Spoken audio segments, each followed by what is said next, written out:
It was supposed to be just another ride home. The hum of the train, the blur of city lights flashing past, and the quiet exhaustion that hung in the air like fog. But no one expected what happened that night to change the lives of two complete strangers forever.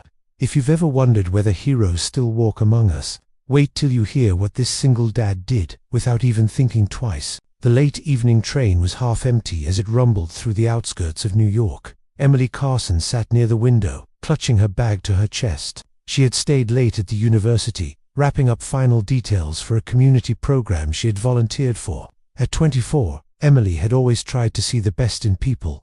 Naive, her mother would say, but kind-hearted to a fault. She hadn't noticed the man when he boarded at the last station. Greasy hair, two closed eyes, and the kind of smile that makes your stomach twist. He sat across from her, then slowly inched closer, pretending it was casual. First came the stares, then the whispers, and then without warning, his hand brushed against hers. Emily froze. "Stop," she whispered, voice trembling. "Please don't touch me." A few seats down, a man stirred. David Miller had just gotten off his second job. Construction all day, then night shift janitor at a mall. His body ached, and his mind was on one thing: getting home to his 7-year-old daughter, Lily. She'd begged him not to take the second job, but life had changed after his wife died. 3 years ago. Bills didn't pay themselves. Dreams were expensive.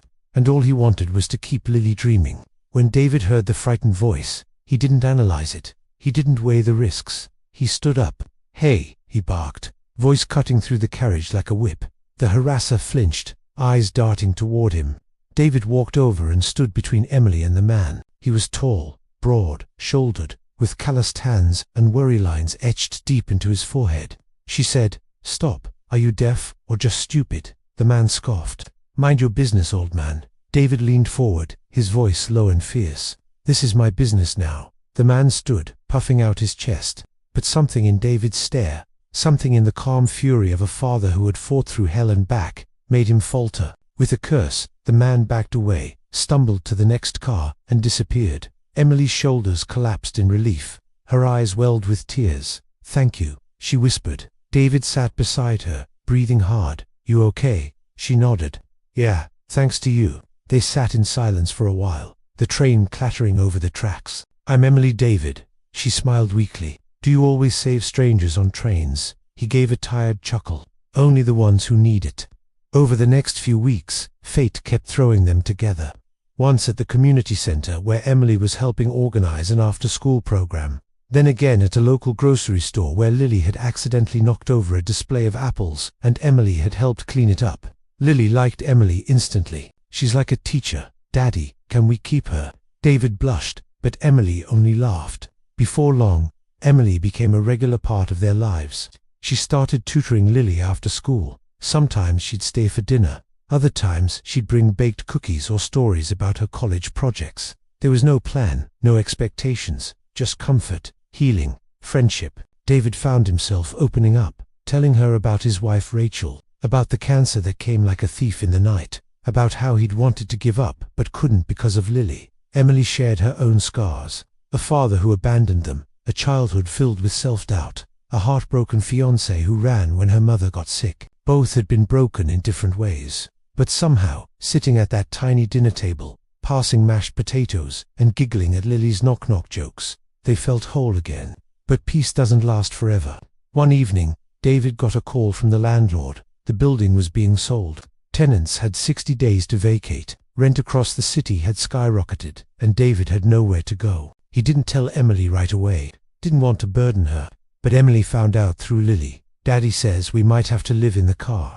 But he says it's okay 'cause I can pretend it's camping." Emily was heartbroken. That night she confronted David. "You should have told me. I didn't want to drag you into my mess." "You're not a mess. You're the strongest man I know." He looked away, jaw tight. "I'm trying. I really am." "I know you are," she said gently.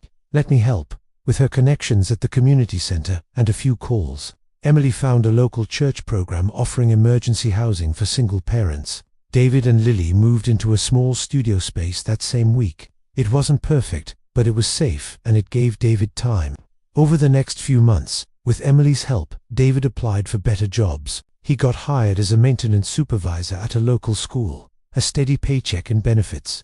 Lily started thriving in school, her grades soaring, and as for David and Emily, their friendship deepened into something beautiful, tentative, tender, like spring after a long winter. 1 year later, Lily stood at the front of a small community hall holding a microphone twice the size of her hand. "I want to thank everyone for helping my daddy, and I want to thank Miss Emily for loving him when he didn't even love himself. You're my hero too." The crowd clapped. Emily wiped her tears. David walked up behind her, his hands trembling.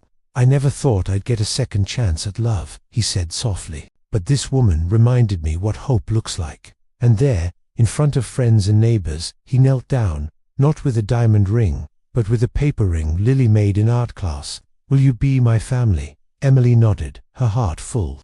Sometimes the smallest actions, like standing up on a train, can change your life forever. David didn't think twice when he defended Emily. He didn't do it to be a hero. He did it because it was right, and in doing so, he found someone who helped him heal, who loved his daughter like her own, who gave him hope again. Because the most beautiful stories often begin in the most unexpected places, even on a train. If this story touched your heart, don't forget to share it. You never know who might need to be reminded that kindness still exists, and that love has a funny way of finding us when we least expect it.